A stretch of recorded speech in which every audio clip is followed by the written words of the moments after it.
À l'heure où je vous parle, à 48 heures de l'échéance pratiquement, tous les signaux permettent d'augurer une bonne organisation matérielle des élections. J'étais hier à Thiès et à Touba.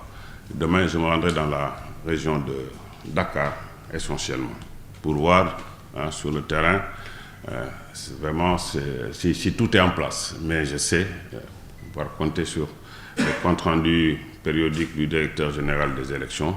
Tout est vraiment en place. Relativement l'État a pu mobiliser le budget nécessaire pour le financement, malgré le nombre important des listes en compétition, 41 encore une fois. Et ça, c'est lié à la non-application du filtre du parrainage pour les élections législatives anticipées, conformément à la décision du Conseil constitutionnel. Relativement aux cartes d'électeurs, le stock à distribuer sur le territoire national s'élevait à 278 736 au démarrage du processus électoral. À la date du 8 novembre, 16 664 ont été retirés, soit 5,9%. Le nombre de cartes restantes à distribuer est estimé à 262 076, soit 94%.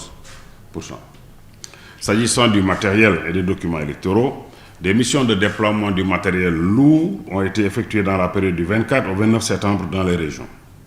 Depuis le 21 octobre, le matériel électoral, les bulletins de vote ainsi que les documents électoraux de l'étranger ont été conditionnés et mis à la disposition des prestataires retenus pour leur expédition auprès des représentations diplomatiques et consulaires.